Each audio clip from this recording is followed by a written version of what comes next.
Hello sa aking mga Korakaders dyan! At dahil nga marami pa tayong mga Korean heart-shaped flashes dito, ay gagawa natin ng paraan para maging pera. So, ayan, nakita nyo, ginawan ko na ng paraan. Yan ang mga finished products. O, ayan. Ito yung nagsisimula ako na titingnan ko kung maganda. So, nilagay muna natin ng mga ginusot-gusot na papel dito. Green ang kulay ng inuna ko. And then, bumili lang po ako ng mga chocolates. At hindi pa yan Ferrero Rocher ba yan? How do you pronounce it? Basta hindi yan ganyan. Hindi ganun kamahal. Pero mahal din po yan kung aanuin nyo. Kasi for only 95 pesos yung aking ginawang yan, ay hindi na ho kayo lugi. At talaga naman, gusto ko lang ma-dispose o maubos na itong mga stocks ko dito. So, balit chocolate lang muna ang binili ko ngayon. Yung mga dati mga lalagyan na yan, ay dati ko na yung lalagyan dito na inuubos ko lang. Kahit yung mga flashes na yan at kahit yung mga ibang ilalagay ko dyan.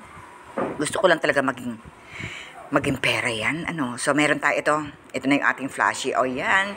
Imported ho yan, Korean. Korean ho yan. Galing po yan sa Korea. Mga flashes na yan. So, ilalagay natin sa bandang gilid yung ating puso na flashy na yan, na heart shape, na may nakalagay na I love you. At ito namang acrylic na ito.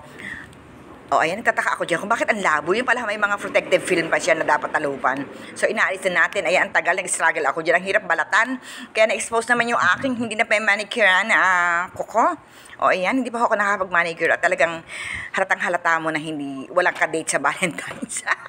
Ayan, kumikinang-kinang. Kita mo, 18 karat gold.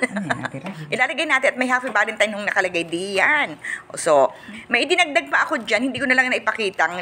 Later ko na lang nailagay yan at hindi ko na ho na-videohan. Inilagay po ako mga pellets na. Aray ko na, nasamid ako. Pellets na mga bilog-bilog dyan na idinagdag ko. So, ayan, tataklo ba natin? So, ayan ay heart-shaped din na container na yung bottom po niyan ay red. Hindi ko lang maitaw para makita ninyo at matataktak pa. So, ayan na. Ayan na ang finished product natin. Yan yung isang version. At meron pa rin akong isang version na dalawa naman ang heart. O, ito yan. O, ito yan. O, siya. And then, kagawa pa ulit tayo at ako natatawa dito sa ginagawa ko ito. Bakit ba itong dalawang kulay na ito? Nagsabay si MBS Action agad at si Taong Bayan na masusunod. So, ewan ko, hindi ko sinadya yan, ha.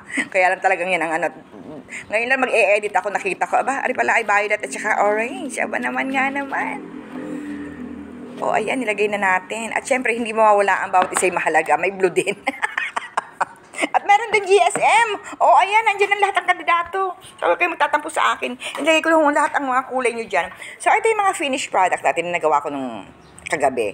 Dahil may marami pa ho akong gagawin. Yung mga bulaklak naman dun sa iaayusin ko. Yung mga plastic roses na yon, yung mga artificial mga flowers ay iaayos ko sa lalagyan. Para naman maibenta na rin natin at may display na rin natin. So, eto na ang ating finished product. Happy Valentine's! Huwag nang malito kung sinong mahal mo o mahal ako. Okay, babush?